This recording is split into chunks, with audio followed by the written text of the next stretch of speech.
just left, the number one killer of firefighters is cardiovascular disease.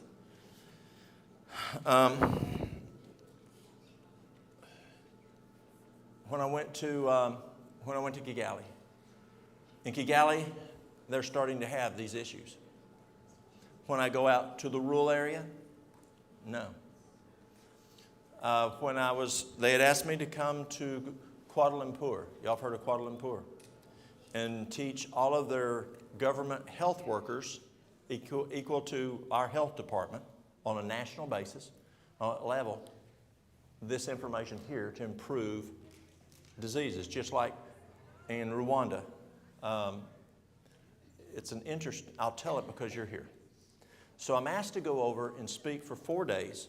There's a meeting once a year on lifestyle health. And so the people there are ambassadors, they're Supreme Court justice, they're the parliament, they're minister of different agencies, and top non-GMO, non-government organizations. Yes, how do y'all say that? NGOs, yes, NGOs. The top leaders of NGOs. Well, I said, well, would you like me also to teach us that? But while I'm there, would you like me? They said, well, can you teach medical missionary stuff to people too while you're here? I said, sure, but it'd be better if we had people so we can teach how to work on people. So we did that.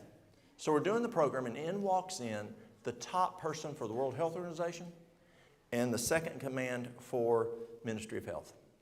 And that's where the left hand doesn't know what the right hand's doing. What are you doing here? Now in Rwanda, it's serious stuff. I mean, they got machine guns. They've got shotguns. Literally, I'd have no problem merely walking down the street at 1 o'clock in the morning. Ain't gonna be nobody messing with her. I mean, it appeared to be fully safe. And so I tell them I'd been invited, whatever, and I show them all of our labs and all of our trending and where we're taking vitals. And they then start interviewing everybody. And then they go have their exit powwow. You know what I mean by exit review. Then they come back, and the second in command for health in the country looks at me and says, you ain't going back to America. Well, he didn't say ain't. He said, you're not going back to the United States. And I'm thinking, he could do that. He could do that. I bet you he could. And I'm thinking, what do I do? And you all know I like a little humor. And I said, well, you're going to have to talk to my wife about that. And he just kind of smiles. That's all I get out of him. And I'm trying to figure out where he's coming from. He said, President Paul, and you know President Paul, he has a goal by 2030 to be Singapore of Africa. And he finds that our health is in the way.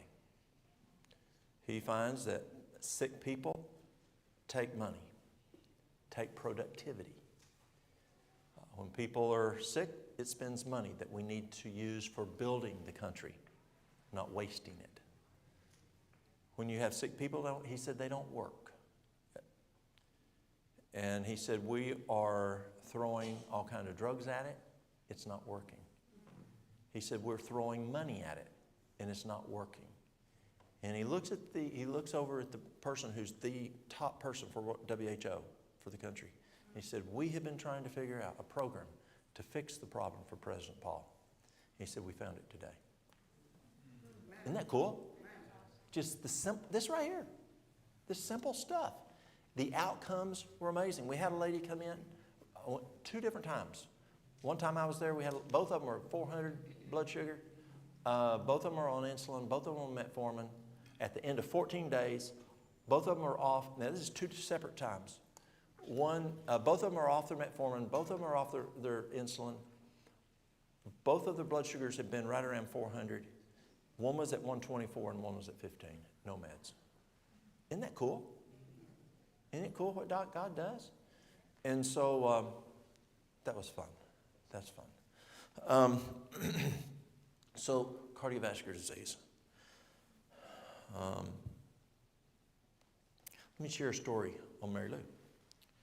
So 2.5 years ago, Mary Lou, I'm noticing at night, I'm noticing when she's asleep that she's having some fine crackles, and she's having some wheezing. And it's not good. So, talk to a friend of mine. We get a chest X-ray. Does a chest X-ray. I'm thinking pulmonary. Something's going on. And the radiologist says, well, she has emphysema. Now, emphysema, it used to include asthma. It doesn't anymore. That dropped out about 4 or 5 years ago. So it's either going to be emphysema or it's going to be chronic bronchitis. He said she had COPD. Her father had smoked a lot, and he figured that's what it was. So we start addressing pulmonary issues. But it gets worse and worse. And finally, she gets an echo. I take her back to, I call a friend, another doc, and I say, I need you to look at Mary Lou. Something's going on. So he goes and looks at her. Well, he's in the same system. He looks at the X-ray, and he looks at the radiologist report, and he says, yeah, it's probably just COPD. Sends her back to the office. He calls me before work is over. He said, Walt, I'm afraid she has what my wife had. Get her back here. His wife had died 2 years prior to with heart failure. He says, get her back over here. So take her back over. They run a bunch of tests. Her EF is 1015. Now, y'all know what ejection fraction is. We're talking 1015. Now, is that good? No. They go in and they go do a heart cath. They say, well, it's probably we just need a stent. And I said, no, it's not regional, it's global. Something else is going on based on the echo. And he comes back out and he said, I wish it was a need of a stent. And he asks her if she's ever had this drug. It's a chemotherapy drug. And she said, yes, 44 years ago when she had leukemia. And he said, well, it's taking out your heart. She was told she had 1 year to live if she did nothing. We went to UAB. And the problem she had no renal failure, she had no liver failure, she had no pulmonary failure, she had no hypertension. And so the meds that they wanted to give her, she couldn't use it. They actually took her straight onto the transplant floor when they saw what was going on at UAB. That was the acuity. And so they were actually looking at a heart transplant. At UAB, they said normally this drug, which is called, it's Adriamycin, which they call the red devil. They said it can happen within 10 years. The longest UAB, University of Alabama at Birmingham, had ever seen was 24 years. She's 44 years. That finally it's taken out the heart. And they said, you broke all records here. They said, it's got to be your lifestyle. And so we started treating it naturally. We've now been over 2 years since we went down there, or right at 2 years once we went to UAB, since a little over 2 years since it was first diagnosed. And so the question is, can you change this situation with cardiovascular?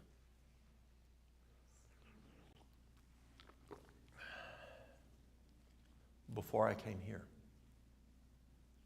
Yes, before I came here. Let me think. No, it was after I was here. After I was here.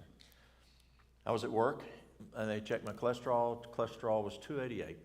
And they said, Walt, look at your daddy, look at your granddaddy, look at your family. You're genetically predisposed. You're going to have to take a statin. And I don't want no statin. We know what statins do to you. So I decided, let me go on a no added cholesterol diet. I'm thinking, no added cholesterol diet. No added salt diet for hypertension. Let's go no added cholesterol diet for hypercholesterolemia. And guess where it went? 104. 288 to 104. And so what I saw, and the guys at work saw, I was not genetically predisposed.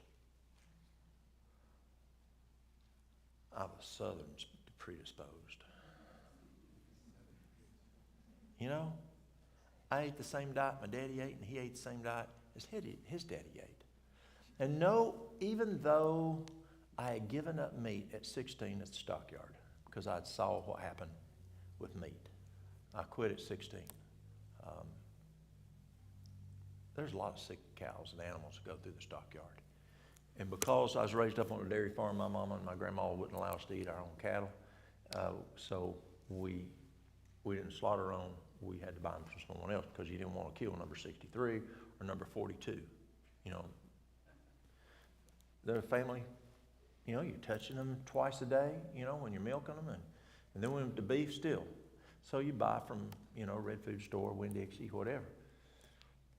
And I saw one day, finally, a real sick cow come through, and I go, I ain't eating that stuff no more.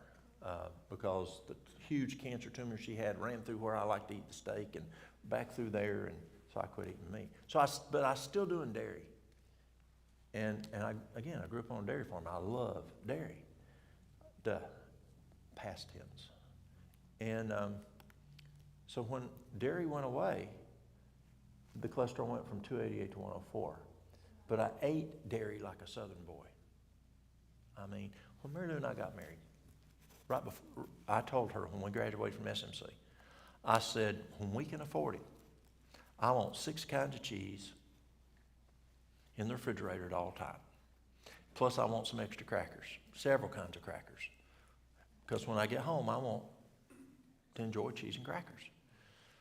I enjoyed the cottage cheese, a lot of cottage cheese. I enjoyed drinking a lot of milk. And then she fixed most everything with cheese in it. It was delicious. But that's the diet I had. When that went away, hypercholesterolemia went away.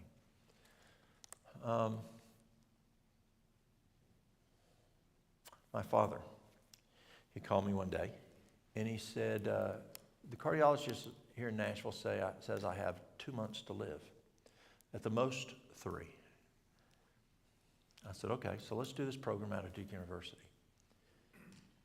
Dad lived 1 month shy of 6 years. He died of COVID, or the complications of whatever. I don't know, because I wasn't even allowed on the campus. So I'm not sure exactly what happened. But he went 1 month shy of 6 years. No, he didn't get to where he needed to be. But when I asked him, I said, you know, are you bored of this program? And he said, yes. He said, but I get to see my kids and my grandkids and my great-grandkids. And he said, that's the most important thing to me. So here's a man that's supposedly to die in 2 months. And he lives right at 6 years. And he got sick from COVID, so I don't know exactly what happened, but that's when he died. Mary Lou was supposed to have been dead a year ago. And the last test she had, it showed a shrinking of the left ventricle. She had significant backflush of the mitral valve. And they told her she needed a brand new mitral valve, but she couldn't have a mitral valve because her EF was too low. If they put a new mitral valve in, then she couldn't, the perfusion wasn't strong enough to push blood through this new mitral valve. And she had to have at least 35%. So lifestyle can make a difference. It really can. So what do? Let's first look at hypertension. Hypertension is huge out there. And yes, you can do things, give people, you know, you can give them hibiscus. Y'all drink a lot of hibiscus over in your country? Not so much. They did in Rwanda. No, in Rwanda. Yes. Hibiscus is great for lowering hypertension. You could give them hawthornberry. Excellent. Hawthornberry works like 3 different types of hypertensive medications. But all you're doing is masking and managing with a healthy pill. So let's get to root cause. The number 1 cause of hypertension is stress. We mentioned that earlier.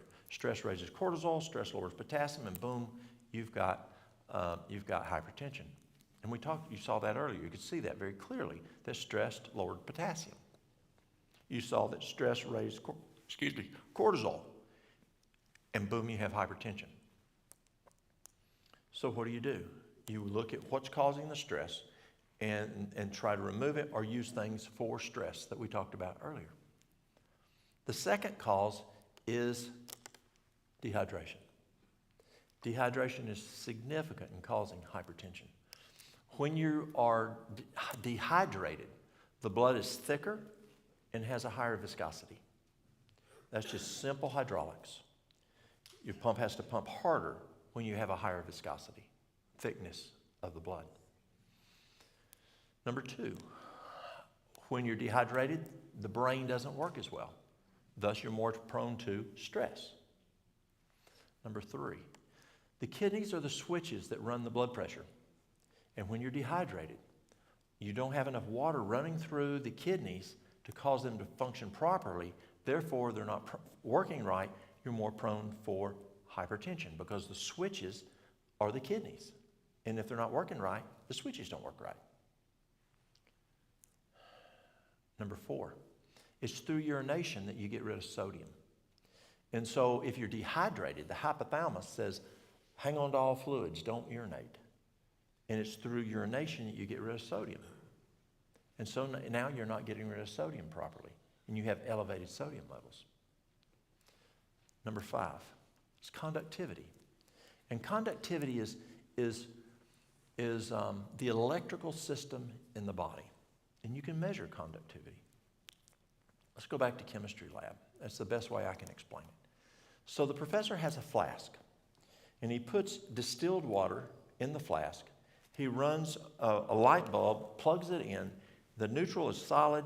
The hot wire is broke for a switch, but he just sticks it down in the flask of distilled water. Is the light going to come on? No, because you don't have any mineralization for the atoms to run across, for the electricity to run across. So what does he do? He starts pouring in salt. And the more salt he pours, the brighter it gets because the salinity comes up. You have more mineralization, and now the light bulb starts getting brighter and brighter. Then he stops and he starts pouring more distilled water in there, and what happens? Salinity goes down, bulb gets dimmer. Do you see how that works? Well, that's how it works in our body. The electricity in our body, two major things that runs the electricity in the body. One is the amount of water you have in the body. Two is the amount of mineralization, especially salt. So if you're dehydrated, do you have higher or lower mineralization? Higher. If you eat more salt, is it higher or lower mineralization? Higher. So the higher the conductivity, the more prone you are to hypertension. So how do you get it down? Drink water, cut back on your sodium. It's that simple. This is amazing of how you can get that person's salinity right back to where it belongs, and you can stop the hypertension. I was working a health fair one day. A lady comes up and she says, my husband has hypertension. She works in healthcare, and she said, give me something simple for my husband. He's got hypertension, the meds aren't working, and we don't know what to do. Doc doesn't know what to do. She says, give me something simple. So I start asking through all these questions, and a big one there is when I ask, how much water does your husband drink? He works in construction. She says, he don't drink water. I said, then let's start there. That's simple. So I told her how much water to have him drink. So I hadn't seen her again. 2 weeks later, hospital asks me to come over to the boardroom and give a presentation on lifestyle health. So they introduce me. I get up. I'm plugging up the PowerPoint. And this lady stands in the back of the room and says, let me tell you about Walt. I met him 2 weeks ago. I'm going, oh, no, it's that lady. Is she going to give a good presentation? Is she going to give a bad presentation? So I'm, praying, okay, help me out here. And she goes, 2 weeks ago, I met Walt. My husband, she tells us what's going on. She said he started drinking the water. His blood pressure dropped so low, he can't take any meds now. In 2 weeks.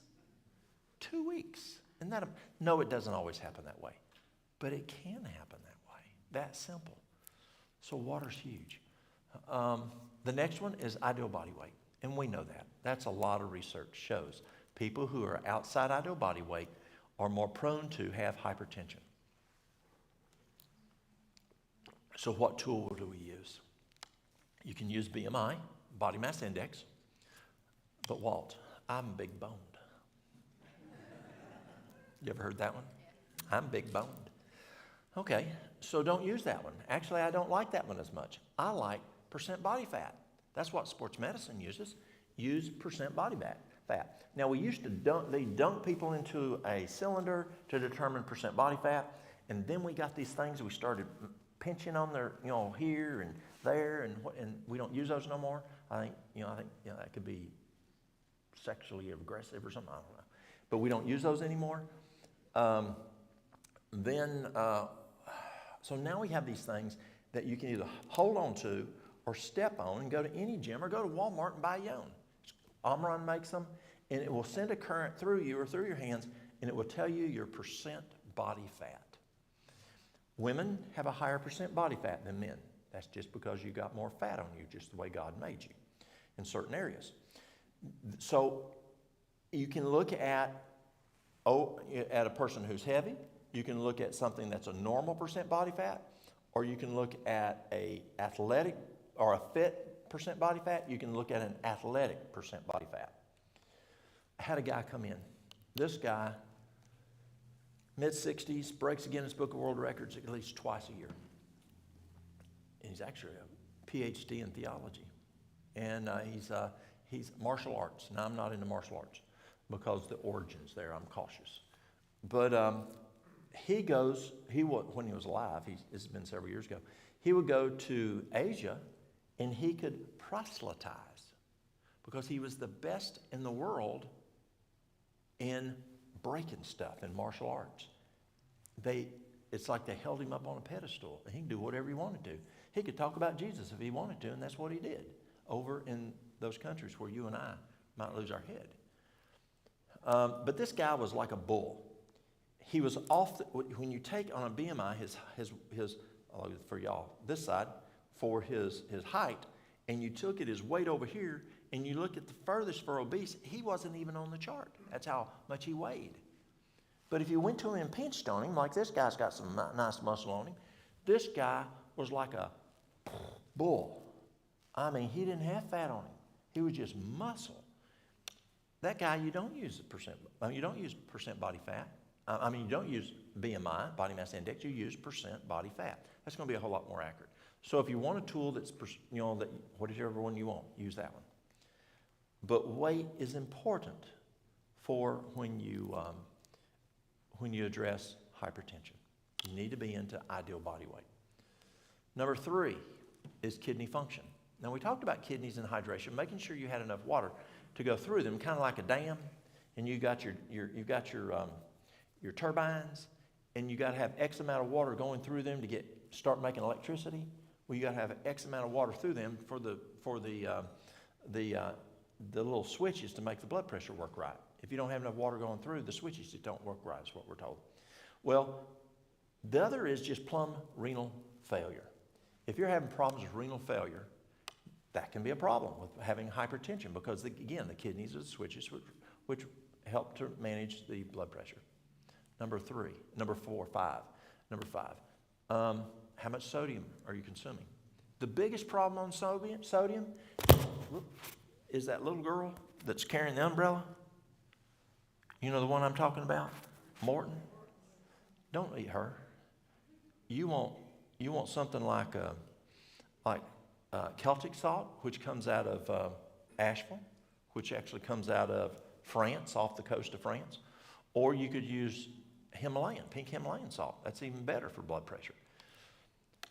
So, but kidney function is important. And if the person's in renal failure, you've got to address the renal failure. I had a guy come in this week. I think it was Thursday he came in. And his wife, a couple years ago, she had come in with renal failure, stage 4, and in 3 months, according to UT Hospital, the nephrology group, she had no renal failure. In 3 months. And he told me this week, he said, Walt, it's been at least 2 years. He said, Walt, still no renal failure. It's totally gone. They fixed it. And I used a program out of Duke that works. The next one is, do you have clogged arteries, atherosclerosis? If you have, let's say you want to wash the car, and you got your hose, but if you want more pressure, what do? You make the orifice on the end smaller. That's going to increase pressure. And so when you have your vascular system and you have plaque, now your lumen is less in dimension, and so now your pressure goes up because your pipe is smaller. That's real simple. The other one is where, the other problem is if you have hardening of the arteries. And so right now, if you don't have hardening arteries and you have your systolic goes up, your vessels go like this. There's movement. They flex. But if you go rigid, they can't flex. So the inside pressure goes up. Does that make sense? And so you've got to address the hardening of the arteries. And the last one I'll look at is there any cardiac issues? Is there cardiac problems causing it? So what you want to do to address your hypertension is don't take hawthornberry, don't take hibiscus. Let's figure out what the problem is. That's the problem with regular health care is we identify signs and symptoms and we mask and manage.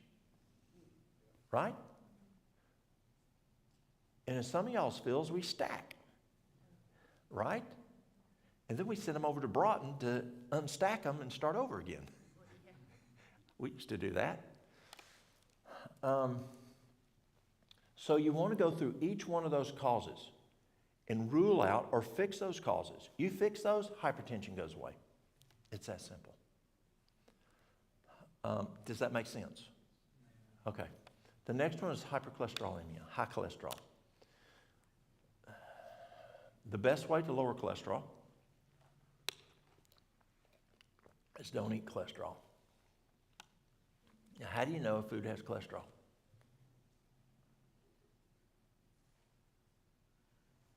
If you're not supposed to eat cholesterol, how do you know not what to eat? Pardon? An animal. If it's got a mama. If it's got a mama, it has cholesterol. It's real simple. You got to make it simple for me. So dairy has cholesterol. Meat has cholesterol. But it's not just those two. Those are the two big guys. But also, we were finding that when our patients would come in, their HDLs would significantly drop. And when your HDLs significantly drop, that can be an issue because your HDL is your cops, which gets the bad guys, the LDL, puts handcuffs on them and takes them to jail.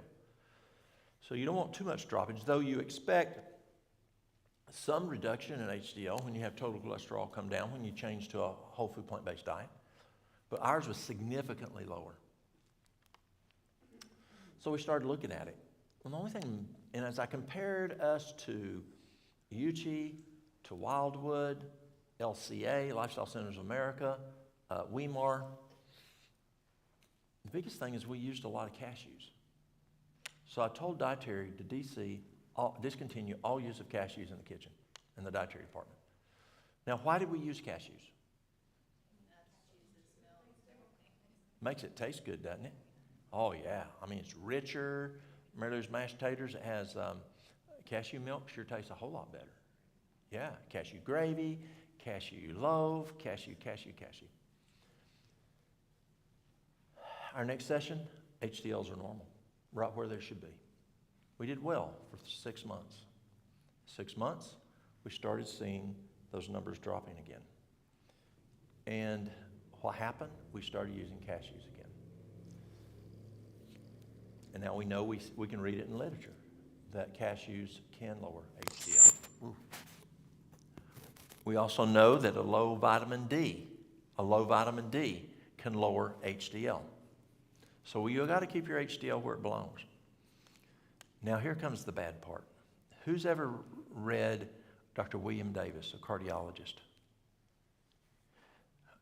Wheat belly. Terrible book. Terrible book. And what Davis finds, he's a cardiologist, and he finds that the American wheat, which has 42 chromosomes, which is sprayed with Roundup, raises LDL. But he finds that the European wheat has 14 chromosomes, 16 chromosomes, that's not sprayed with Roundup, does not raise LDL. Isn't that huge? Yeah. So if you're trying to figure out your cholesterol, take a look. Cut out the dairy, cut out the meat. Still not working? You may have to take a look at your cashews. Cashews are okay, just not every day. Moderation. But the other is, take a look at your wheat. You may have to go to brown rice pasta. You may need to go to millet flax bread. If you can't get it under control with those things, there's something called Cholesterol Pro. Cholesterol Pro, it's by now. First month is 2 capsules twice a day. Thereafter is 1 capsule twice a day. Raises HDL, lowers LDL, even lowers triglycerides. It's a good tool. Another one is Listerol. Listerol, which is made by the company that makes Alimed, which is a tremendous, tremendous product for the immune system. Listerol comes out of it's by a company called Allison Internationals, which is out of England. It's another good tool that we find lowers cholesterol very well. Red yeast rice. I don't like red yeast rice as much. More people are familiar with red yeast rice. But red yeast rice is a natural statin. It's a natural statin. Anytime you use a statin, you have to add what? CoQ10. And this is how NASA explains it. You've got a tree. If you hew around the tree, what happens to the tree? Dies. You bark that tree plumb around, that tree's going to die. So the physicians have found, and I learned this from a physician who was also an astronaut at NASA. And he said, physicians know to have compliance, or to get, and that's not the word to use, because he's not getting compliance.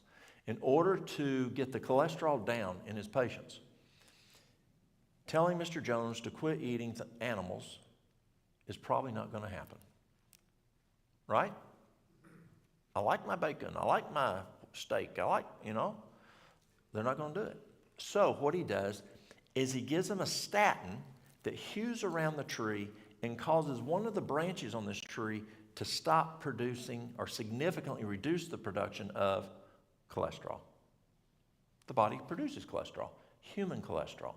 Well, God created our body to run on cholesterol. We need cholesterol. Our bodies won't. If you had 0 cholesterol, you would die. You have to have cholesterol. It's important in the right amount. So now you're not running on as much human cholesterol, you're running on pig cholesterol. You're running on shrimp cholesterol. You're running on lobster cholesterol. You're running on chicken cholesterol instead of human cholesterol. That's a problem. But they know that you're not going to quit eating the meat, so they cut down your cholesterol by making you produce less of the good cholesterol. The problem is there's another branch on that tree, and that is the production of coenzyme Q10. And CoQ10 is very important for cell wall stability, for oxygenation. It's huge. And now instead of living in a block house, you're living in a straw house. Your cells. You've got to have CoQ10. The body makes CoQ10, but now you just shut it off or shut it down because you're now taking a statin. And so if you're taking a statin drug, your doc better be giving you better be giving you CoQ10, because you're going to have some health issues without CoQ10, especially cardiac, because the heart needs CoQ10 to function properly. But here's where NASA comes into the picture. NASA found out that their astronauts started having short-term memory loss. Now, is that a good thing? They said that's not an option. This astronaut, who was also a medical doctor, said, we had to fix this problem. Astronauts cannot have short-term memory loss out there. And they found that there's another branch on that tree, and that is statins shut down the production of a chemical that helps with short-term memory. And now we're seeing one of the side effects of statins. Yes, you can get muscle cramps, But you can also have short-term memory issues, and that's now being documented. So you don't want that statin. So what do? Well, so if you take Reggie's rice, it's still a natural statin. You still have to take the CoQ10. So it's better to use the Listeril or the Cholesterol Pro. Better yet, see if you can get it down with not eating cholesterol, looking at a different bread, because even the wheat is going to can increase inflammation, and that's another issue. So that's what we do for cholesterol. Triglycerides. Triglycerides, number one is stress. Stress raises triglycerides.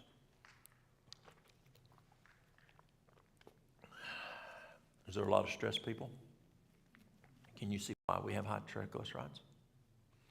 Number two is sugar will raise triglycerides. What's a major sugar out there that we see today? Pardon? Okay, and what sugar is in soda? A lot of them. High fructose corn syrup.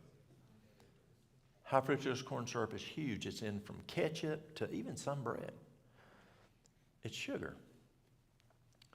That will raise triglycerides. In the American diet, the standard American diet, is there a lot of sugar? There is. It is estimated, this has been probably 6 years ago, it is estimated the average American, if you take all the sugar consumption, this does not include high fructose corn syrup. If you take just the others, the average American, this is maybe more towards 6 years ago, was consuming at that time 150 pounds of sugar a year. That's a mess of sugar. That's huge. So we've got, what was the first one? Stress. Number two? Sugar. Okay, number three is oil. I do different programs, and I did a program one time. This one was just a 5-week program. We draw labs at the beginning, we draw labs at the end. As a whole family came through, and this little girl, she was 14 years of age, from Colombia, South America, and her triglycerides were way high. Oh, they're high. And so I asked the mother these questions.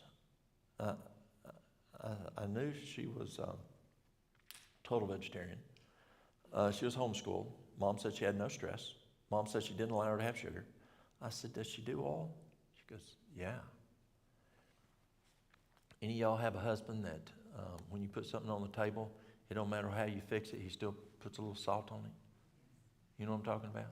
Well, this little girl, didn't matter what Mama fixed, she'd put a little olive oil on it. And I said, okay, for the next 5 weeks, no oil. None. No oil, unless your mom puts it in it. And we drew her labs in 5 weeks, and her triglycerides were normal. It's just she was eating a lot of, and you know what kind of oil it was? Olive oil. You say, olive oil is fine. Well, moderation. See, I used to think moderation in all things, but I found that moderation in all things is not an option. Moderation in cocaine is not an option in my house. Moderation in moonshine is not an option. So it's total abstinence from the bad stuff and total moderation, and then moderation in the good stuff. Like reading your Bible. Should we have moderation? Should you spend all day long reading your Bible and not do any work and say someone else should be feeding me? Not at all. Moderation. Do we need to read the Bible? Do we need to do good things? Yes. Do we need to drink water? But can drinking too much water kill you? It can. Yes, it can. The last one for triglycerides is eating meat. That can increase triglycerides. Take care of those 4 guys, and it's very common that we see triglycerides come to normal. We can see triglycerides come to normal 3 to 4 weeks, usually 3 to 4 weeks. You can use Cholesterol Pro. Cholesterol Pro will help with triglycerides, bringing them down, but I would rather take away the cause. See, if I have a piece of, if I have my arm, And I'm going and I'm rubbing it with sandpaper. And she goes, honey, let me put some medicine on it. And I stop and she puts some medicine on it. And then when she leaves, I go to rubbing it again. And then you go put some medicine on it and you leave, I go to rubbing it again. Is it going to heal? Not till I stop rubbing it with the sandpaper.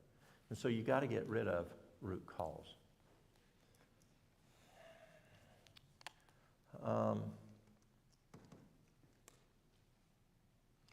As we look at shrinking the ventricles, which you've got your left, right ventricle, then you have your left, right atrium, they can be enlarged. And what do we do to shrink them if they're enlarged? The best thing I have found is Duke University, Dr. Walter Kempner, and I've talked about him several times today. In exercise, who's heard of John McDougall? McDougall says that Kempner's program is the best program in the world. Kempner came to America in 1932, went to Duke. He was from Germany. He was a medical doctor. He was also PhD, and I want to say it was biochemistry, and that was the big difference, was his science background. And he was over in Germany and basically got kicked out of Germany by his parents, his family. And they said, you need to go to America now. And he goes, it's not anything. Nothing's going to happen. There's some weird thoughts, but it's going to blow over. Not a problem. He was Jewish. He lived. His parents kicked him to America. So he come here in 32. 33, he started doing this program, some research, and McDougall says it's the best program for reversing cardiovascular disease in the world. And I find it's and that's what I teach in Rwanda, is Kempner's program. Here's what it is. We use it, Kempner started it for malignant hypertension. Malignant hypertension. We don't even see that hardly anymore, do we? Malignant hypertension. Then he found it also worked for diabetes. Found it also worked for renal failure. Found it worked for just general heart health altogether. I've seen numerous times stage 4 renal failure go to 0 renal failure in 3 months to 4 months. It's amazing. That's how I found it. I was out at, who's our ASI folks? Who goes to ASI? I was out at ASI in California, and I met a guy there that said he could reverse hemodialysis. Got my attention. And he was in Mexico because he got, trying to stay away from FDA, and I lost his contact. So I start searching, and he used rice, brown rice. So I'm looking at brown rice and reversing renal failure. And the only thing I could really find was Duke University. And that's how I ended up going to Duke and looking at their program and then learning it worked for other things also. And it does. It works very well I had a girl come in. She was a 32-year-old white female on hemodialysis since she was 15, had medication issues, and it caused her kidneys to fail. Her phosphorus was crazy. Her potassium was crazy. Creatinine at 11. And all we did for her is just this diet. She wouldn't do the other stuff. She always just do the diet that I'm getting ready to share with you. In 1 month's time, and I don't know at what point it happened, but at one month's time, phosphorus is normal, potassium is normal, and creatinine went from 11 to 6. Isn't that cool? That is cool. And I don't know what would happen if she stayed on it, because her name came up, and at the end of 30 days, she gets a notification she's approved for a kidney. And so we now are dealing with another situation. So I don't know how well she would have done if she had just stayed on it. Could we have seen her totally come off hemo? I don't know. But for cardiac, it works significantly well. And here's the diet. For breakfast is 1 cup of brown rice. Now, when Kempner started this at Duke in 1933, he started using white rice. And then he found out it just didn't work as well. So he then converted over to brown rice. And he's using brown rice. And 1 cup of brown rice, that's your protein, and 3 servings of fruit. Now, if you're a diabetic, then you look at, let's say bananas runs your glucose up, and grapes. Then don't eat grapes and bananas. Later you can, but not right now. So then,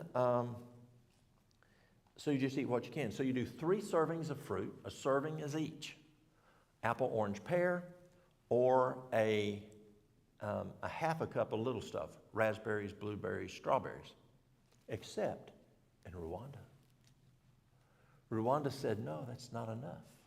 We want more than 3 servings of fruit. I said, okay, let's negotiate. I said, what if we do 6 half servings?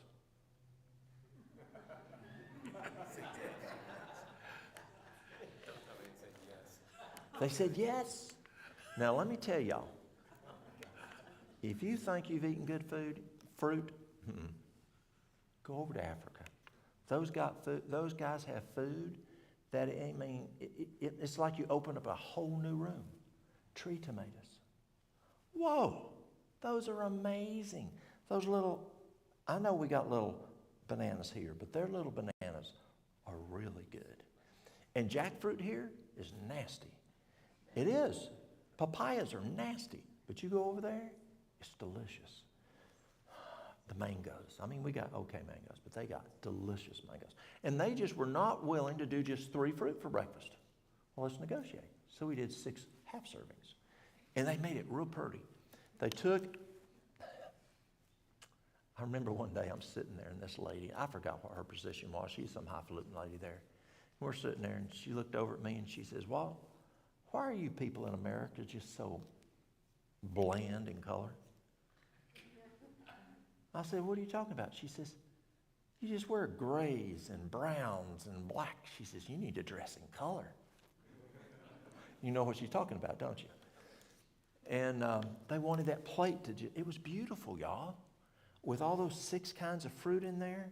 And I know that the more you want to keep it down to not a lot of variety, but you negotiate sometimes. And so it was just beautiful with all these colors. And then in the middle was 1 cup of brown rice. And they were on it. They were so happy to eat that. It was good. That's breakfast. Dinner. Now, dinner for some people is when?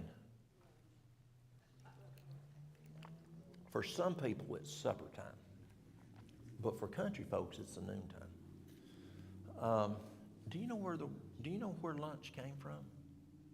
If you go back and read back in medical journals, back in the 1800s, it says lunch is unhealthy and we should not eat lunch. So the question is, what is lunch? So here's what it is.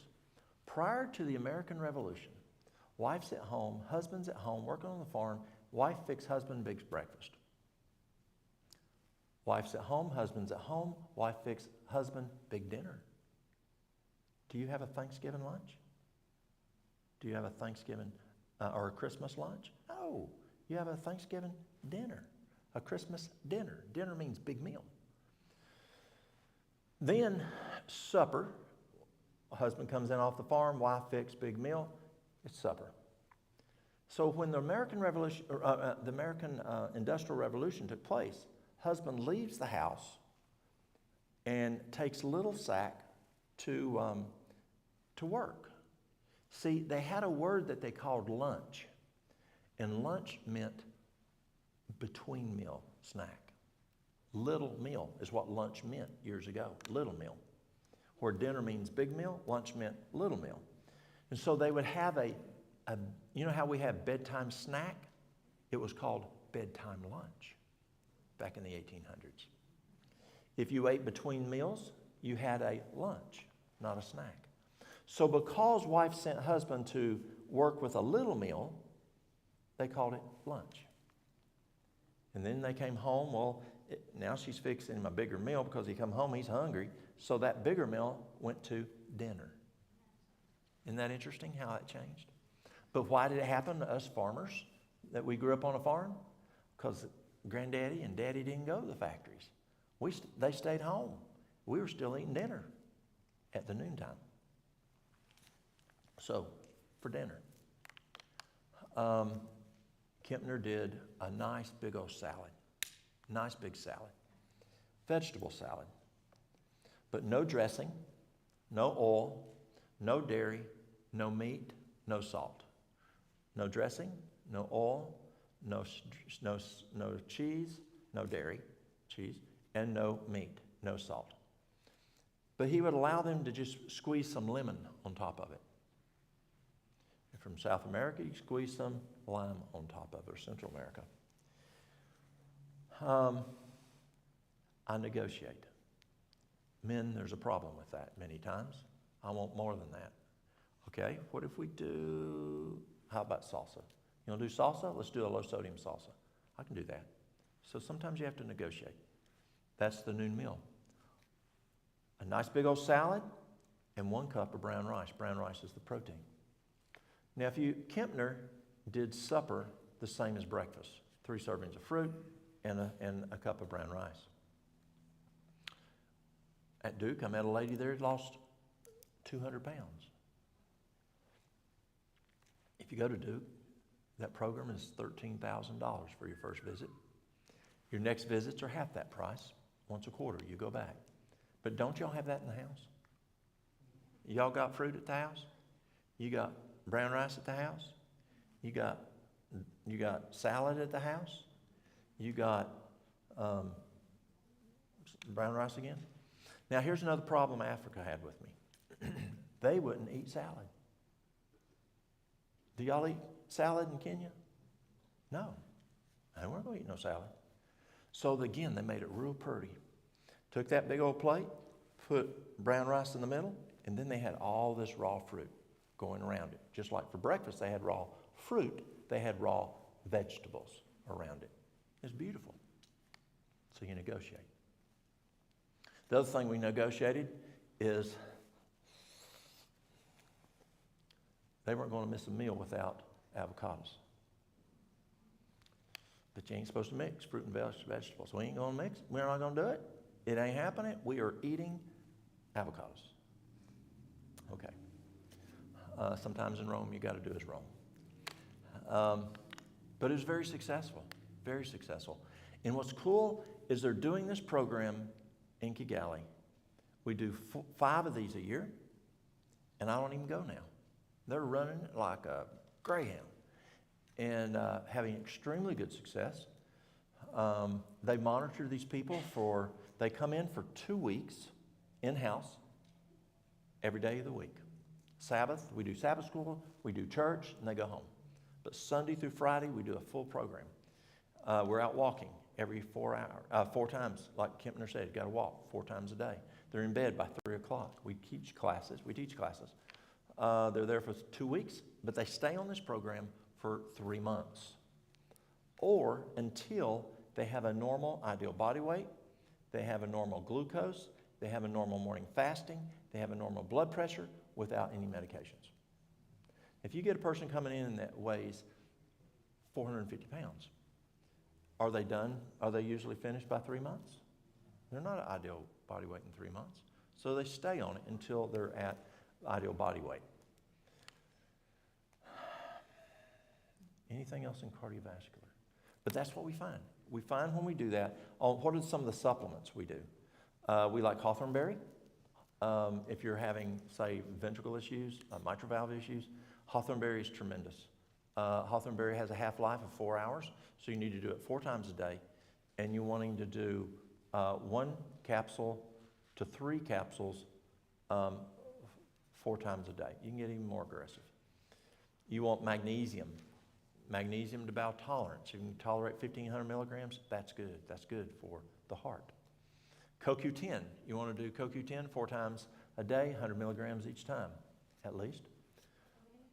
100 milligrams 4 times a day. Now, there are times we get more aggressive, but that's just normal. Magnesium, and divided dose. You're more prone to bowel tolerance if you do it. But you may have a person who I've had people at 400 milligrams have a loose stool.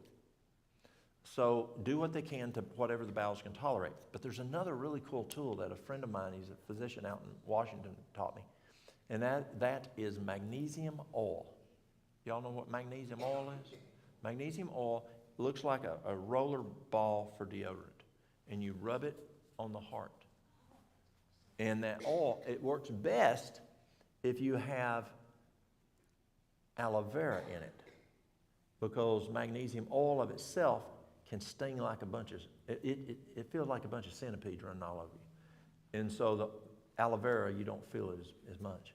But you rub that over the heart multiple times, and transdermally, it's going to get into the muscle faster than PO by taking it by mouth. Just like you would for restless leg. You can rub the magnesium oil on your leg, and it's going to get in there a whole lot faster. Or let's say you're trying to sleep. You can rub the magnesium oil on your feet. You can go to sleep a whole lot faster.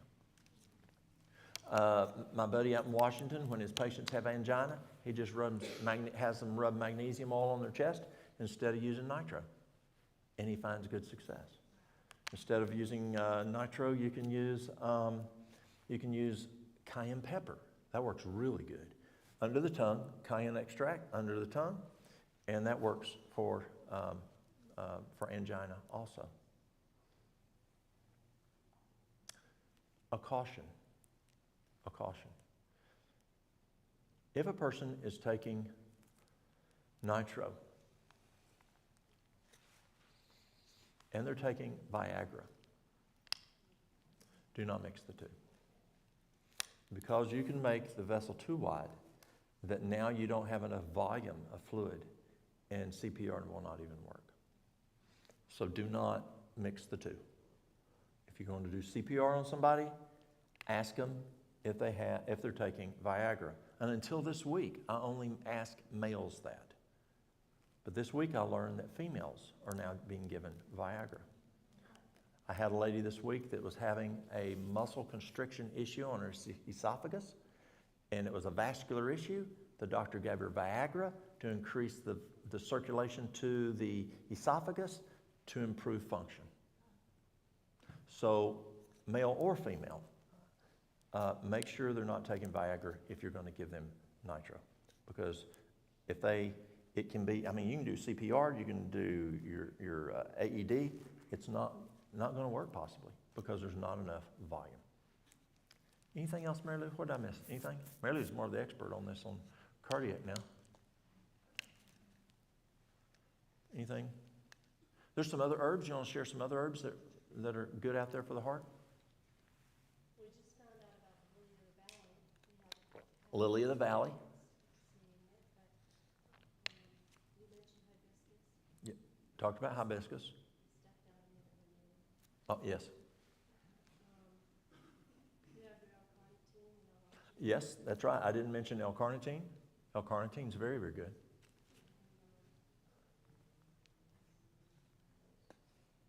How about stress? Can stress affect cardiac function? Absolutely. Yes. This is not cardiac, but I need to ask the question. Do you have anything for tinnitus? That's a real tough one. Tinnitus is one of the toughest ones I've dealt with. According to NIH, the best thing for tinnitus, now you figure out where to get this and you'll make some money. There's research done on tinnitus. That's ringing in the ear. NIH has a study, records a study that was very successful in getting rid of tinnitus. You want to guess what it was? It was an IV of kudzu. Kudzu. Y'all know what kudzu is. Now, the question is, where do you get an IV preparation of kudzu, and where are you going to find a doctor that's going to administer it?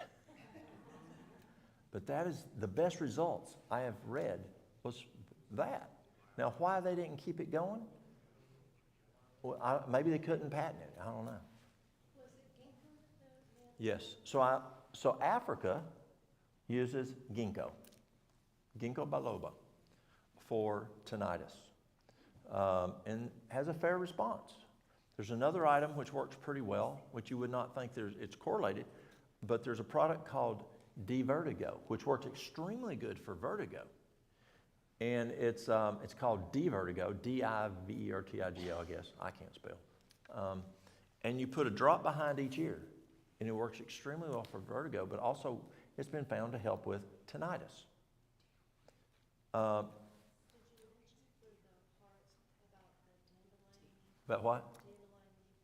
Oh, thank you. I'll come back to that. Yes, that was a big part. Thank you. So that's what I know. Try ginkgo, try Divertigo. Some people find that ear candles have been beneficial. Some people find that dehydration, when they're dehydrated, they're more prone to have tinnitus. So make sure they're well hydrated. We know that can be a benefit, can be a cause, but that's a hard one. It really is. Mary Lou just brought up another one, CHF, congestive heart failure. We have the congestion in the lungs. We have the edema in the lower extremities. The best thing we found for that is dandelion leaf. Dandelion leaf. And that would be 3-4 capsules 4 times a day. And you could even use it more. Dandelion root is better for, you can use dandelion root, but root works better than, leaf works better than root for the congestion and the edema in the lower extremities. Dandelion root I use more for liver issues and kidney issues. So if you're having renal issues, use corn silk and dandelion root. And for kidney issues, use milk thistle and dandelion root. Yes, thank you, Mary Lou. I forgot to mention the congestion. What about heart palpitations? Heart palpitations, yes, thank you. The best thing I found for heart palpitations is a couple things. One is hawthorn berry, magnesium. Magnesium's huge for that. Potassium could be an issue there. Another one is I found to be beneficial is iodine. 12.5 milligrams of iodine, lugal solution. 12.5 milligrams of iodine. Yes, iodine can be very beneficial there. Now, this is cool, y'all. This is cool. Most of y'all are outside of childbearing age, but you got young'uns that are. This is really cool. So there's a study done here in North Carolina, and now Germany is replicating the study and finding, they're using a higher dosage and finding even a higher outcome. This is so cool. Oh, wait, you're still in childbearing age. But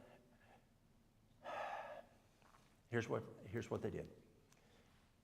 12.5 milligrams of iodine during pregnancy. 12.5 milligrams of iodine during pregnancy. Lugotab, iodoral, Thyroid, those are a lugal solution, or lugal type. And the pill seems to work better. The liquid is usually about an hour and a half effect. The pill is about a 12.5-hour effect. So during pregnancy, especially the first 2 trimesters, just like folic acid, during pregnancy, 12.5 milligrams of iodine. When the mother then starts breastfeeding for 2 years, go to 25 milligrams iodine. When the baby starts to chew, the baby does 3.125 milligrams until the baby's at least 3 years old. This is cool. Research shows the average IQ on those children is 10 to 15 points above the mother's IQ. That's huge. That's huge. Now, Germany is finding that they're doing 25 milligrams during pregnancy, 50 milligrams of iodine during breastfeeding, and I'm not sure what they're giving the child to chew, but they're even having better outcomes. It's new research with Germany, so we really don't know those numbers yet, but preliminary, they're doing better than even us. Isn't that cool? Now, we know the FDA knows something about this because they're telling mothers who are childbearing not to take fluoride. Fluoride inhibits the absorption of iodine. And they're finding that babies whose mothers use fluoride, it can affect cognitive function in those babies. And so they're telling the mothers, do not use fluoride toothpaste, do not use fluoride water, because it can affect cognition. And what happens is, for thyroid, and even for the brain probably, I'm not sure there, I'm hypothesizing there. But I know for the thyroid, when the thyroid absorbs iodine, how it absorbs it, chlorine, fluoride, and bromide clog up. They're smaller, higher in the periodic table. And so you could maybe explain this better than I, but you can't absorb the iodine properly for the thyroid. And how that's working for the brain, I'm not sure. But so we know that for cognition, we also don't want those mothers using fluoride or chlorine. And the problem with chlorine is not just the water you're drinking, but I read a study just 3 years ago, that you can actually get more chlorine from taking a hot shower than drinking chlorinated water, because you're breathing in that mist. And you understand that from respiratory. 20 times more. Yeah. And then bromide. Now, where's bromide? That's a dough enhancer. It's a dough preservative. So we're getting that in our wheat. It's also in soft drinks, and it's in a lot of food. Anything else on cardiac? Yes? So for the iodine, would it also work if you consume more like seaweed? Your counterpart in Japan, your female counterpart in Japan, consumes 13.7 milligrams on average of iodine a day. The average American woman consumes 0.125 milligrams of iodine a day. And they're getting it from sea vegetables. Now, this is also really cool, y'all. I mean, this is really cool. Now, the IQ thing is real important to me. But this one also is cool. A female who takes 12.5 milligrams of iodine a day, not quite up to your Japanese counterpart at 13.7 on average, but you significantly lower your risk of breast cancer and tender breast syndrome. And so iodine is a big causative issue for breast cancer, according to research actually done out of North Carolina. It's actually out of North Carolina. Now, this is cool. On the iodine there for the kids, the county that the initial study was done, the superintendent of the school system went to the clinic and said, "What are you doing to these kids?" And they said, "We're having menses in the school system." And it was a smaller community in North Carolina. It wasn't Charlotte. It wasn't more brainy like in your Durham and in that area. So we were dealing with a bunch of genetic issues there. But they found that these kids were getting menses, and that county didn't have normally menses, and is numerous. And that's what they found out, because they found that none of the kids knew each other. They were different schools. Parents didn't know each other. It was just the families all went to that same clinic as a family practice. Interesting. Any other questions? Relating to that, does the cognitive stuff also help with adults? According to the researcher, no. Or it doesn't work for kids who are over the age of 2, he says. I'd like to see that research more, because there is studies showing you can still have IQ improvement into teenage years, 13, 14. So I don't know. I'd like to see some studies there. For adults, he says we ain't got a chance. I think we do have a chance. I really do think we have a chance. I think if we follow what we did today, and if we ask God to bless. There's a study came out in January of 2004 talking about cognition. And it said that we can improve cognition and prevent declining of cognition if you'd read this book. They would never say this today. And this was mainstream media. This was like CNN media that was presenting it, ABC, NBC. It came out in January of '04. And if you read this book, it can improve cognition and prevent reducing of cognition. And guess what book it was? Pardon? The Bible. Yeah. They wouldn't admit that today. I don't believe they would at all. Yes? I just have a question that you hear pushed a lot these days, having to do with CBD. Yes. How does CBD affect people? What is the purpose of it? My son could explain that a lot better because he's researched that more. And so I get him researching things that I don't have time to look at. But I would not touch CBD for 5 years. A good friend of mine, a surgeon, he was the top surgeon in Philadelphia. He was also a very good trauma physician at night, made a lot of money. And then he went into lifestyle medicine. And he kept telling me of the benefits that he was having using CBD. And I just kept blowing him off. Good friend of mine. And I didn't really get in and look. And so after 5 years, I finally said, does it make you stoned? Because that's what I'm concerned with, cognitive. And he says, no. And he just started laughing. He goes, no, it doesn't. He says, if you use the lower, he says, and you can use CBD that's not even from hemp. You can get it from, I think it's corn. You can get it from, oranges. I think it comes from oranges. And you can also get it has no THC at all. I said, okay. Still, it was illegal in Tennessee. So I talked to the sheriff, and I said, Armando,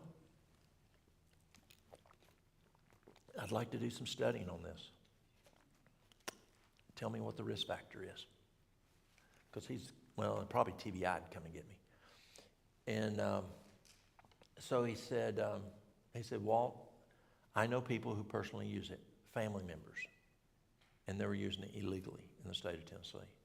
And he says it works. He says, we're about to see that law change. And I said, Armando, when it does, tell me. And so he came and told me. He said, Walt, you can do CBD. It's now legal. And so I started using it for work. It works for some people and it doesn't work for others. And so I called the University of Florida. I think it's University of Florida in Ocala. Is that the University of Florida? It's the Gator people.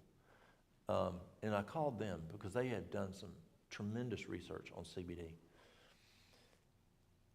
And I said, so why is it that CBD works for some and doesn't work for others?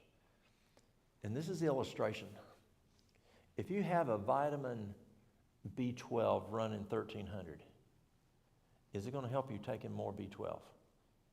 Probably not. If you got a B12 of, say, 250, is it going to help you if you take more B12? Yes. So the cannabinoid that's there, which CBD has cannabinoids, if you're at the certain level, like you should be, it's not going to help you. It's another problem. But if you're low and you take it, you could see benefit. Now, at first, so maybe 3-4 years ago, University of Florida was looking at a test that we can measure it. Just like if someone comes and says, Walt, do I need to take B12? I don't know. Walt, do I need to take vitamin D? I don't know. Walt, is my cholesterol high? I don't know. You got to look at the lab work to see. Now, if they say, Walt, do I have high blood pressure? Now, I can take that test. Or Walt, do I have tachycardia? Yeah, I can feel that.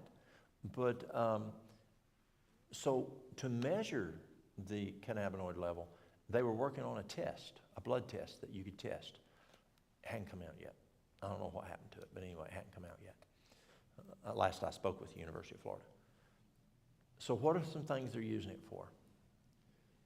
Pain. Use it for pain. Inflammation. I probably sell more to dog owners than I do to humans. It works really good for dogs that have problems when it's lightning or on a trip or 4th of July with fireworks, it calms their dog down so they can take a trip and the dog ain't going nuts on them. Or a lightning storm. It does, it calms that dog down. But it can calm people down too. So people use it for calming them down. I probably sleep is probably why I sell it the most for humans. They use it to help them fall asleep. And I sell both. I sell the ones that don't have any THC. That's why I sell the most of, because that's what I recommend. Some people do buy it, but it's less than 0.3% or something like that. It's legal, and they're not going to have any psychological effect from it. And they find that may work better sometimes for pain. And the reason why you considered it was because of the doctor's recommendation for Parkinson's. Oh, yeah, thank you. Yeah, see, that's why I bring her along. She remembers stuff I forget. So Parkinson's, it works really well. Probably the best thing I've seen is Parkinson's. We see good benefit with Parkinson's many times. Other things that work good for Parkinson's, riding a bicycle, they found to be beneficial. Dancing. A far infrared sauna works. I've seen very effective on Parkinson's. Where far infrared, you've got near infrared, mid infrared, and far infrared. You can see near infrared and mid infrared. Far infrared, we can't see it. It's outside of our eye spectrum. Insects can see it, they say. But that's a huge tool. I really like far infrared. It's excellent for the immune system. In China, they use it for cancer. In Japan and Korea, they use it for cardiac. It increases the nitric oxide. It's perfusion. For Mary Lee, she had an EF of 10-15. That is not good. So, what's the first thing that gets blood from the heart? The heart. Second's the brain, and third's the rest of the body. So I needed to increase the perfusion of her heart because she had such poor perfusion, and I needed that muscle to get stronger. So I started using the sauna. And you can sit in that sauna, and you can zip it out to let heat out, zip up, let it back in. As long as you keep that heart cool, you can use it prolonged. And what it does, it changes the water molecule in the blood cell, and it's super for increasing perfusion. For those that do fever treatments, you can do a fever treatment in a far infrared sauna. But that's another tool. Any other questions? Yes? What is your experience with reversing heart disease where the arteries of the heart are blocked? Thank you. Yes, thank you. I plumb missed that one. Thank you. So whether you have atherosclerosis, arteriosclerosis, had this lady come in one time. She was from New York City. Both carotids were 75% occlusion, and in 2 months we had it mid-20% occlusion. That's fast. We used Drano, or what I call Drano. We used lecithin granules. And for her, I only did 1 tablespoon twice a day. I hadn't read any research yet. You could do it 3 times a day, so I only did what was recommended. 1 tablespoon twice a day. Now they say you can do it 3 times a day. You can probably do it more. Lecithin, good question. What kind of lecithin? It can be soy lecithin, or it can be sunflower lecithin. I like the granules because I know what's there. I know it's that, not something else been mixed with it. So I know it's possibly more pure that way. And pardon? You can just plumb eat it just straight. Don't put it in the blender. Right, Mary Lou? If you're making a smoothie, make your smoothie first and then stick it in and stir it. It gets all waxy kind of like, and it doesn't work right. What does lecithin do? Lecithin, what it does is it dissolves the plaque in the arteries or in the veins, wherever you got the plaque. Is that in that nutritional guide that you keep posting up there? Oh, no. You can just go out there and Google it. There's a lot of, go to NIH, National Institute of Health, go all over the place and you can look at it. Yeah. So lecithin granules is my favorite. Also being a whole food plant-based diet, Dr. Esselstyn at Cleveland Clinic found if you will do a whole food plant-based diet It takes about a year and a half, year and 3/4, but you can do it a whole lot faster by doing whole food plant-based diet and the lecithin granules. Where's a good place to purchase it? You can call us. No, you can go to your local health food store. Yes. Have you had any success with like thyroid cancer? Let's talk. Well, they had a question first. Well, it had to do with the lecithin thing. Does garlic contain any lecithin? I've heard people that they would kind of like crush 2 cloves of garlic and they would let it be in some water and then that would help. They would mix the garlic and the lecithin? No. Oh, they just use garlic. Garlic's phenomenal. It really is. You can do just, say, 4 cloves each meal.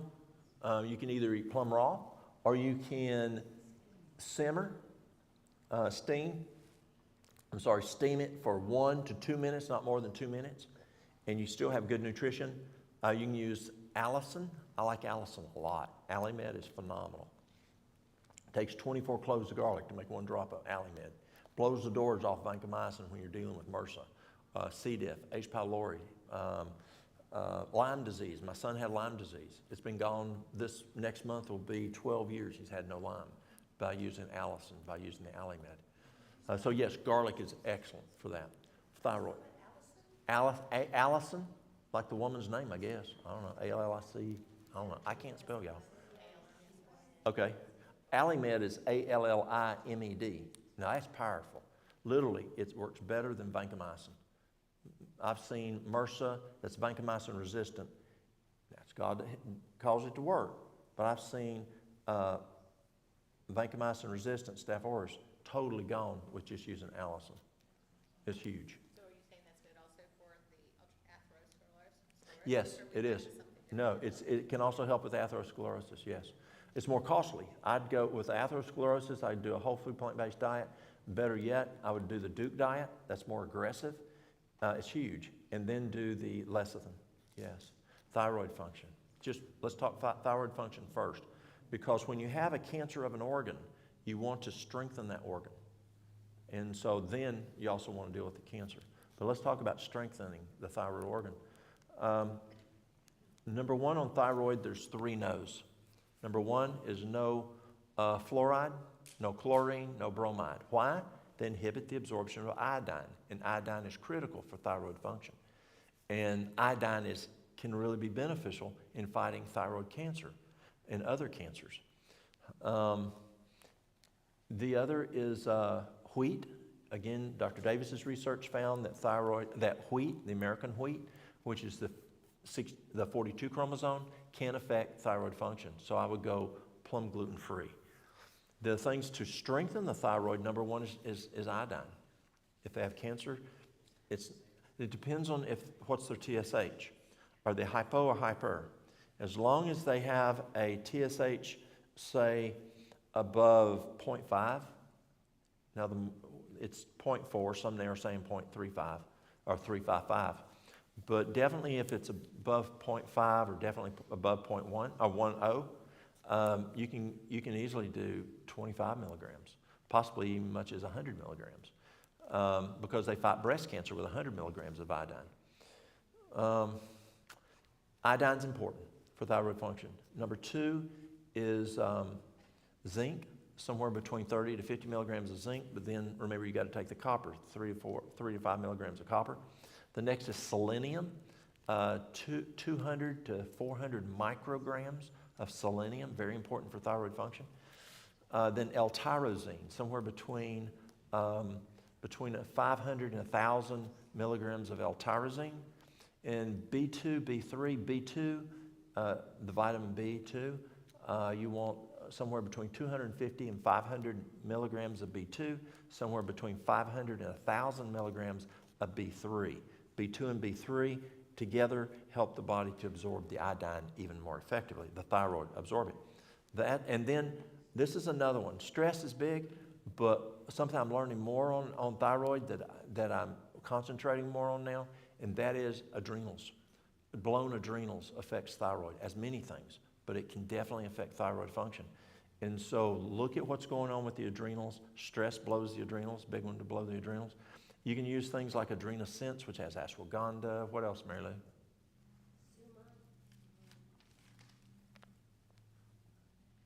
There's like 4 or 5 herbs in there. It's real simple.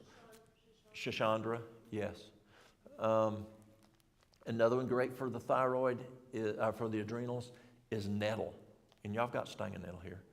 Stinging nettle, take a quart of water, bring it to a boil, turn it off, put, say, 1/4 cup of nettle in there, let it sit overnight, strain it. It's great for female hormones. It's great for allergies, but it's also good for the adrenals. Super for adrenals. Also, it's good for osteopenia, osteoporosis, because it's packed with calcium. It's a good source of calcium. Now, that's what I do to strengthen the thyroid for cancer. My first response is, I don't know. The reason is I use about 3 pages of things for cancer, and I'm going to tell you what those are. But I don't know what to do. What you do is you take those 3 things and you pray. God knows the situation, and you say, God, which one of these do you want me to do? And truly I find people who are living. The cancer's plumb going away. I mean, I had a lady come to me who, this was in 2000, they told me, she was from Virginia Beach. Her oncologist told her she had a type of cancer that had never been cured, never, period. It was inoperable. She was going to die, period, 100%. She was going to die. She was nursing she was 45 years of age, white female. She was nursing her 8th child. And he said, go home, finish nursing your kid, you're going to die. So she called me and she said, will you take me as a patient? I said, come on. She says, I have to live. I have 8 children and a husband. I have to live. So she weans the child.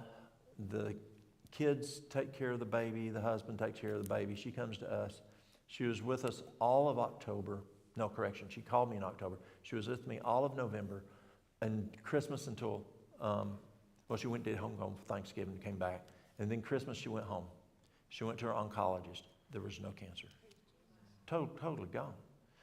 So if you think you're curing cancer, you're wrong. If you think these items cure cancer, you're wrong. Another one, someone I went to high school with, college with, they had breast cancer, metastasized to the liver, metastasized to the lymphatic system. She's a physician. Husband's a physician. I went to school with him. Where's Danny? Danny went to school with both of them. Mary Lou went to school with both of them with us at SMC. And it was in January 3 years ago. I think it was 3 years ago, 2 or 3 years ago. And her sister called me, and I called her, and she said, told me what she had. She said, they told me I will not live past June. I will not see July. And she said, I have to stay alive. I have grandchildren and children I need to work with spiritually. I said, I understand.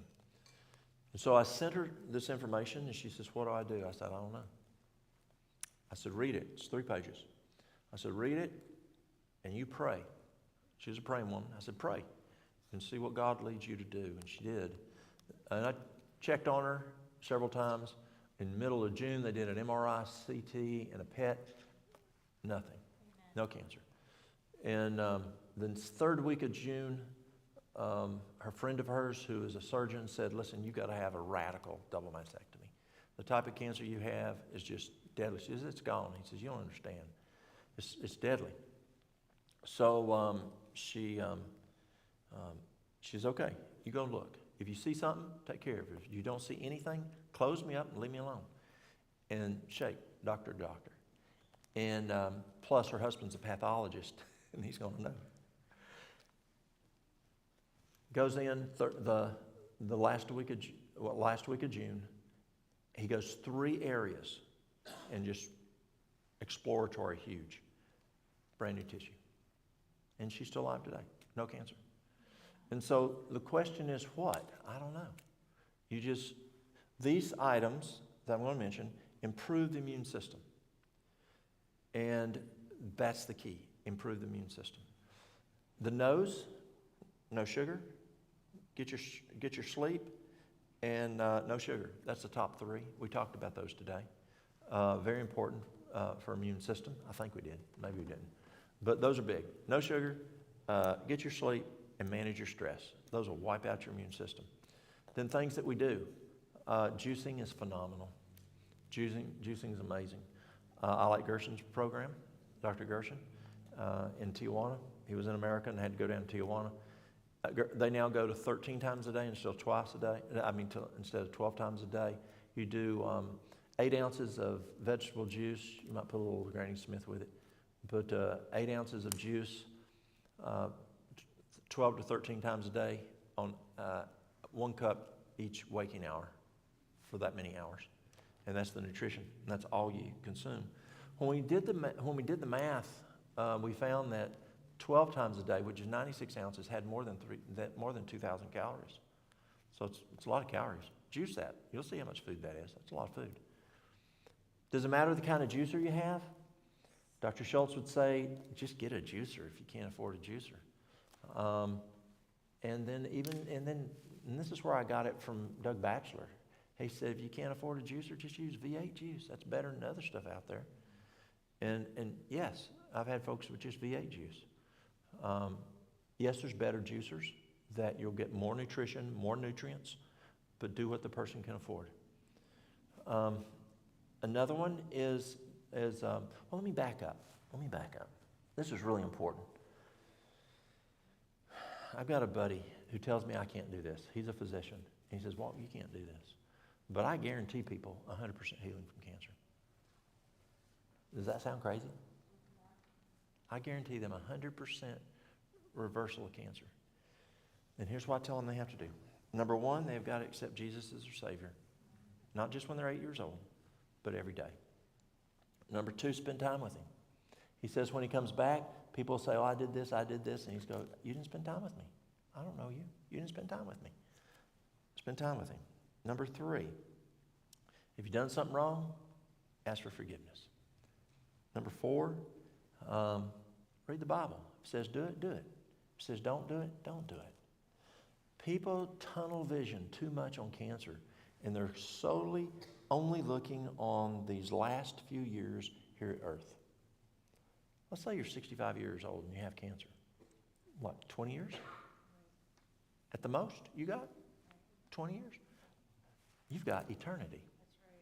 So focus on fixing the eternity stuff. Don't forget these, but don't just tunnel vision on these. Yes, you need to work on these. Don't just say, oh, God, just take care of me. God gave us a brain. He gave us natural remedies. Do something. But don't only tunnel vision on this. Don't lose situational awareness. That's what kills wildland firefighters. They lose situational awareness. And, look at this and this together and work on them together. That's huge. Another one is fever treatments. Dr. Thomas at Loma Linda said the fever treatment, that's where you get in a bathtub, but you can also do it in a far infrared sauna, we found. But a fever treatment, he found, would increase the white cell count 7-fold. Well, I didn't believe that, so I had our nurses draw labs. Guess what? 5 hours, peaked 7-fold. Dr. Harold Cherney, remember Dr. Harold Cherney? Eden Valley, little book, Natural Remedies Encyclopedia. He found it didn't come back to normal until 3 days. Now, I don't know the bell curve because neither of us did long-term labs during the day, but we knew my labs went up and found where it peaked and went hours after, but we found it did, peaked at 5 hours. Cherney just took labs every day and found it didn't come back to normal until 3 days. But that's a good tool, fever treatments. And you can do that in a far infrared sauna. There's juices. I talked about juicing. I talked about the fever treatment. Teas. There's some teas that are really good. Herbal teas. Padiarco is it's like Pac-Man. It really is. Padiarco just eats cancer, loves to eat cancer. Men, if you got a prostate problem, it's good for prostate too. Then there's other teas. Chaparral, but don't start with chaparral. Chaparral's nasty. You won't do another tea. Mary Lou did chaparral. Mary Lou had breast cancer, 16 years ago? Something like that. And And she did chaparral. She drank chaparral. Asiac is a great tea to use. Asiac tea. It's a tea that came out of Canada for the Native Americans up there used it. Cassie is the nurse's name, and she turned her name around to Asiac. She was a registered nurse, and the Indians gave it to her. It's a tremendous, tremendous herb for fighting herbs. It's a combination for fighting cancer. You've got burdock root. You've got calendula. You've got red clover. Some folks are concerned about red clover because of the estrogen. Dr. Agatha said, don't worry about it. It actually helps with it. There's other herbs. Wormwood? Pardon? Wormwood? Wormwood, yes, wormwood. The stuff you put on your tooth. Clove. Clove kills cancer. Yeah, yeah. So there's all kinds of herbs that are cancer killers. Garlic kills cancer. So you can use those teas. You also can take those teas and make an enema. And you then transdermally absorb that, you absorb it through the colon and can get it into the body and use those same teas if you want to do enemas. People don't do enemas no more. You can do poultices. Mary Lou did, you can do a poultice on there. You can do activated charcoal. You can do a castor oil pack. Or you can do the different herbs. You can poke. Poke's a great one. You can drink the poke. Y'all know what poke is, don't you? Poke's poisonous. The first 2 teas are poison. The third tea you can drink. So you take a piece of poke the size of your thumb, put it in a pot, put a quart of water in there and boil it for 20 minutes. Throw the water away. Put another quart in there, boil it for 20 minutes. Throw that water away. The third one that you make, you can drink that. And then you take the root and you take a cheese grater and grate it. And then if you want to hold it together a little bit better, take some psyllium powder and put a little poke tea in it and then make it together and you can make a hamburger patty and apply that to the thyroid, to the breast, whatever. Poultice is excellent for cancer. And how do you know which one to use? It's real simple. You ask God which one to use. And I'm telling you, you think I'm crazy, but I'm telling you that's it. When I talk to people in the South, they kind of get it. When I go out to other states, when I go to Canada, when I go to other places, they look at me like you're stupid. No way. They don't understand. They just don't understand. And so you can use poultices. Poultices are great. You can also use a bentonite clay poultice for the thyroid. That's a good thyroid poultice is bentonite clay. Yes? Just two different clays. I probably, and that question was asked of me a couple of weeks ago. I was speaking at a school, and I chose the bentonite, which the professor was much more educated in this area than I was, and the professor agreed bentonite would be their choice. Yeah. If you go to South America, if you go to Asia, they use a lot of clay in your lifestyle centers, and this is cool. If you have an asthmatic attack in Asia, they'll strip you from the waist up. Then they take stinging nettle and they'll whoop your chest and they'll whoop your back. Can you imagine how painful that'd be? And then they will, once it will stop the asthmatic attack, and now you're on fire. And then they'll dig a hole in the ground and put you in that clay and bury you up to your neck. And that pulls the sting out. Now in South America, they don't bury you, they just put mud all over you. And it works.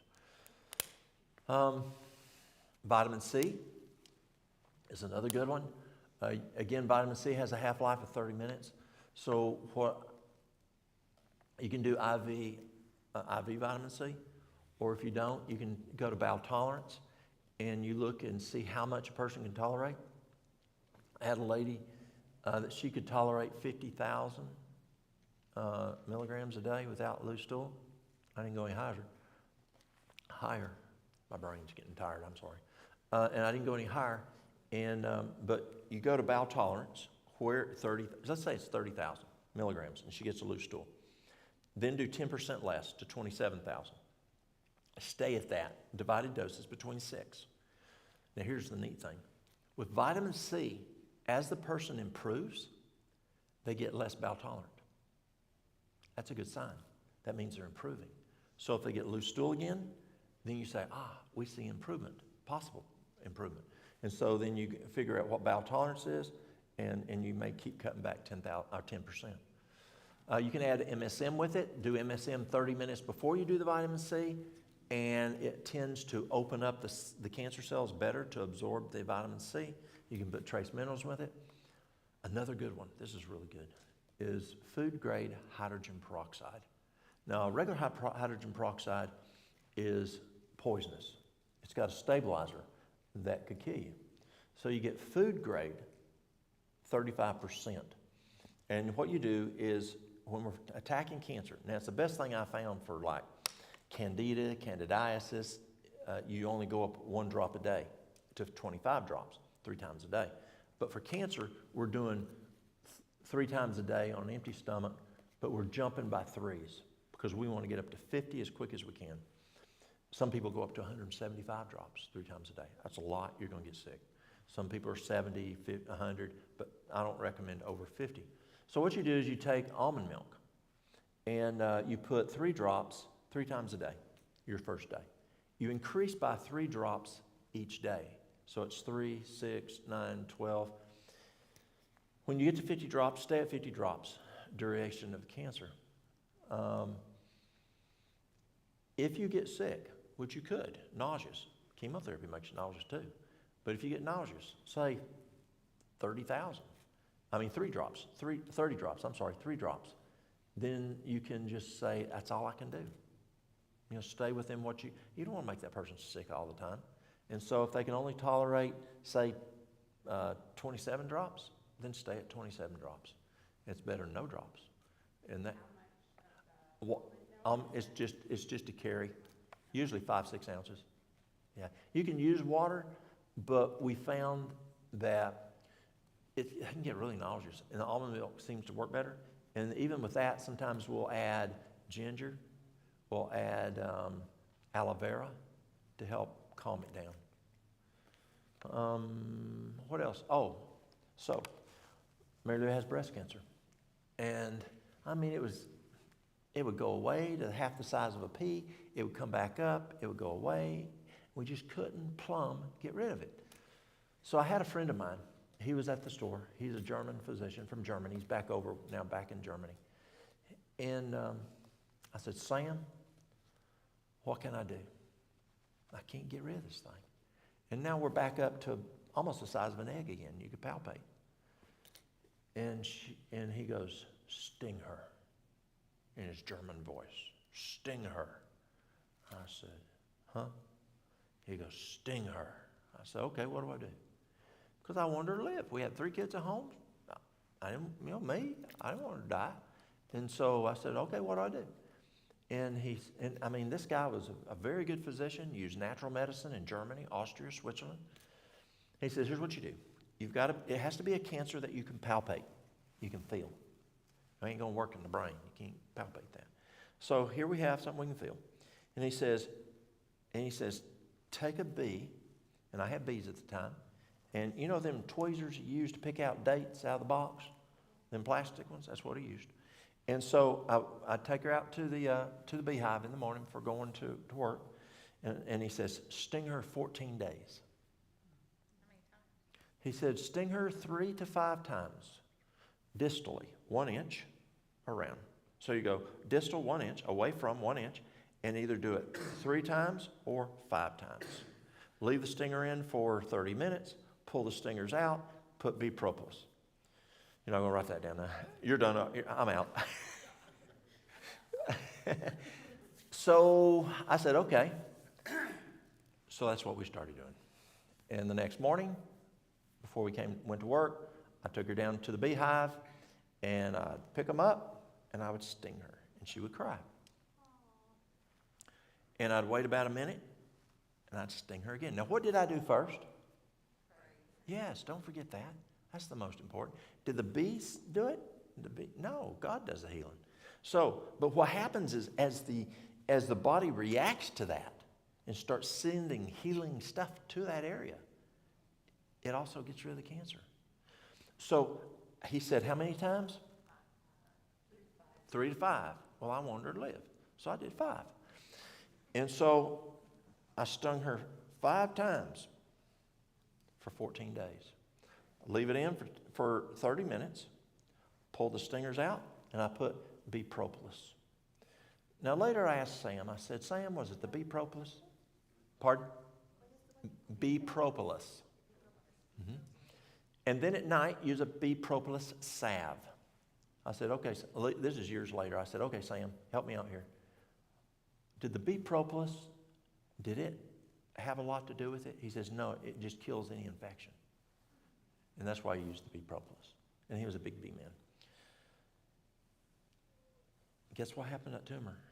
It shrunk right down and went away. And it hasn't come back. It's been gone now, 14, 15 years? Something like that. Yeah. You use a stinger on where the tumor is or just anywhere on the body? No, it has to be 1 inch distal away from it. Okay. So if you got a tumor on the breast, I don't know about doing it around the thyroid here. That's awful close to the throat.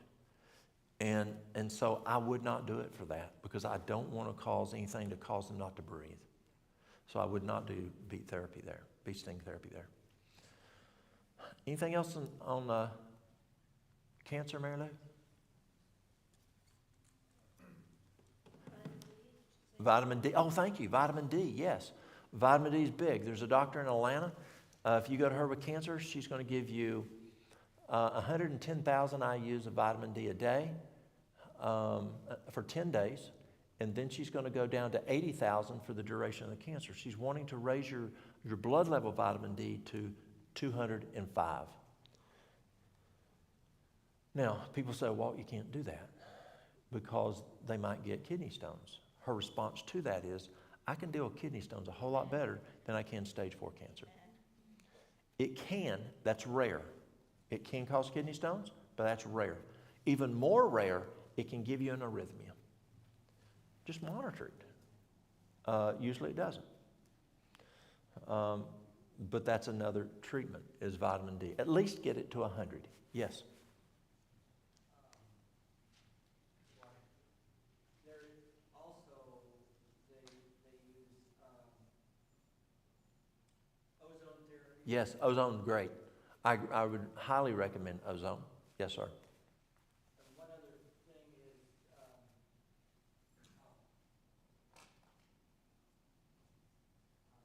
slipped my mind. Yeah, on ozone, I would do it rectally. And for female cancers, I would do it vaginally, both rectally and vaginally. You can use the ozone, and you can drink the ozone water. Yeah. So that's what I would do for cancer. And pray and ask God which ones to use. I remember asking a physician friend of mine once that did a lot of cancer work. And I said, is it organ specific? He said, first of all, make sure the organ's working well. You know, as much as you can, and any other organs that are having problems. But he says you're fighting cancer, and building the immune system is what you're after. The other question, have you had any experience with dealing with blood cancers with curcumin? We've heard. Curcumin is very good. I use it a lot for inflammation. So I would recommend it, yes. For blood cancers, I would concentrate on blood purifying teas. Now you're going to do that anyway with cancer. And this is really cool. If you look at herbs and you look at what the benefit is, if it's anti-cancer, it's usually like 99% a blood purifier. A blood purifier is going to kill cancer. And so chaparral is my favorite there. Chaparral is amazing blood purifier. The podiarco, the burdock root, and calendula, and the red clover, and those guys. Yeah. Well, y'all?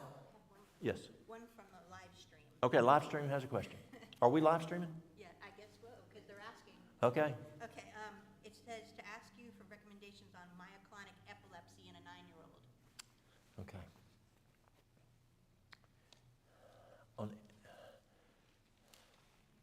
Do they have seizures? Yes. Okay. Grandma, petty ma? Yeah. I Grandma. Okay. Yeah, I'm not Okay. sure, so. Put your seatbelts on, y'all. Are you ready for this? I was in a care plan meeting one time, and we get in a patient that has epilepsy, and they have a history of grand mal seizures. And they don't use that word anymore, but we know what that one is because they used it so many years. And so we care plan the patient. We're going on to the next patient, and our nursing director says, who had just moved here from Romania, she said, but you didn't say anything about biting their finger. Biting their finger. Biting their finger. And I said, what?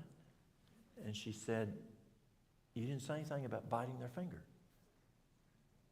And I said, we don't do that in America. You know? And I said, why? She says, well, that's what we do in Romania. She says, we take our white lab jacket. If they're having a grand mal seizure, we put their finger around it, and we bite their finger. I said, no, we don't do that here. And I thought it's over, and we're going on to the next one. And my therapist over here is from South Korea. She says, you don't bite their finger? And I said, what? And I said, what are you talking about? She says, we bite their finger in South Korea. Oh, that's interesting. Well, we still didn't bite their fingers. Well, several months later, I got 2 physicians out of Romania, locum tenens. They come to my office. What do you think the first question I asked them was? After I said, howdy, I'm Walt. I said, what do you do in Romania when a person has a grand mal seizure? And both of them said, at the same time, bite the finger. And they hadn't even talked to this nurse. And I'm thinking, no way. Well, this German guy that helped me with the stinging on Mary Lou, so I asked him about that. And I said, Sam, over in Romania, they bite people's fingers when they're having a grand mal seizure. He goes, oh no, we're not barbaric like the Romanians in Germany. He says, we just take our finger and grab their earlobe in here, and we take the other hand and take their finger and pinch it here. We just crunch down on them, but we don't bite them. Boy. I said, Sam, explain it to me. He says, when they're having an epileptic seizure like that, the neurons in the brain just kind of start at one time going, doo, doo, doo, and that pain from somewhere else, they go, what's that? And they stop. That's the way he explained it to me. And it can help if they're having an epileptic seizure. If it's brain cancer, I haven't found it to work. I've tried it. Don't work. So what do we do for epileptics? First of all, they've got to have what we talked about today. They've got to have good nutrition. The brain has to have nutrition.